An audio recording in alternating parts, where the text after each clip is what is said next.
বাবা মার সমান, এদের একটু সম্মান করি। সম্মান করলেই আমরা সম্মান পাবো। যদি আমরা কাউকে সম্মান করতে জানি, সম্মান অবশ্যই পেতে জানবো, সেটা আমি বিশ্বাস করি। আমি শিক্ষক, আমি শিক্ষককে মর্যাদা করি। ছাত্র, ওকে আমি সম্মান না আদর করি, এবং ছাত্রকে আমি বলি যে আমি তোমাদের পালক মা। কেন?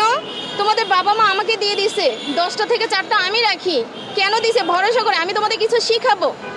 তাহলে এই বাচ্চাকে যদি আমি শিখাই, আমি যদি সন্তান মনে করি, যখন দেখতেছি ইউটিউবে এই সন্তান নেই আমাকে মারে, আসলে ওইটা আমি নিতে পারতেছি না।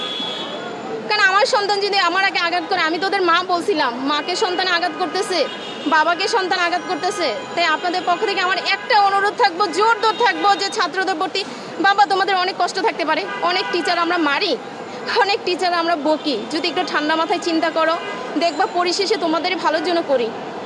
তাই তোমরা যে যা করুক, এই যাই হয়েছে এটা তোমরা নিজ হাতে নিও না। যদি মনে করো আমি খারাপ, তোমরা দরখাস্ত দাও, এই ম্যাডামকে আমি চাই না, এই স্যারকে আমি চাই না, ওনার ক্লাস আমরা করব না। কিন্তু নিজ হাতে তোমরা এগুলো নিও না। যেটা বাইরের দেশে আমাদের এখন অনলাইন এমন হয়েছে প্রযুক্তি, যে বাইরে ঘরে বসে আমারগুলো দেখতেছে, তো ওরা বলতেছে যে আমরা কি শিক্ষা দিচ্ছি তোমাদের জন্য, আমাকে টিচারকে মারতেছে, আমার উপরে চলে আসতেছে যে আসলে টিচার কি শিক্ষা দিচ্ছে, বাবা মা কি শিক্ষা দিচ্ছে। তোমার জন্য বাবা মা খারাপ হচ্ছে, তোমার জন্য টিচার খারাপ হচ্ছে। তাই এগুলো করো না। এই নিউজটা আমি সবাইকে দিতে চাই যে তোমরা নিজে হাতে নিবা না। স্যার বাবা মার সমান, এদের একটু সম্মান করি। সম্মান করলেই আমরা সম্মান পাবো।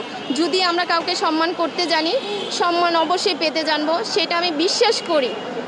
এই যে একটি নৈতিক শিক্ষার কথা বললেন, আসলে এই ক্ষেত্রে কি আসলে শিক্ষকরা দায়ী নয়? বাচ্চাদেরকে যদি আপনারা না শিখান, শিক্ষকরা যদি নৈতিক শিক্ষাটা না দিতে পারেন, তাহলে তো তারা এরকম করবেই। এই বিষয়টি কিভাবে ভাবেন, আপনার ভাবনা কি?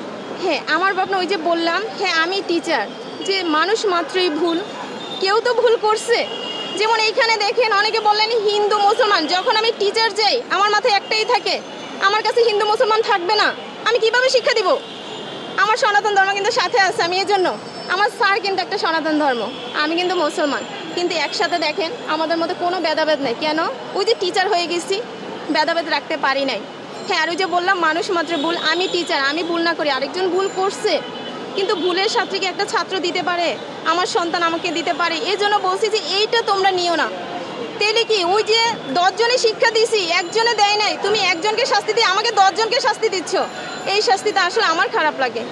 আমি অন্য কোনো চাকরিতে যাই নাই, কারণ আমি জগন্নাথের ছাত্রী, তো আমার টিচারদের জন্য অনুপ্রেরণা, আমি টিচার হয়েছি। কেন? আপনি ডাক্তার হন, যাই হন, 10 জনে সালাম দেবেন, একটা টিচারকে ছোট থেকে বৃদ্ধ বলেন সবাই সালাম দেয়, এই লোকটা আমার কাজ করছে, এই জন্য আমি টিচারে আসছি।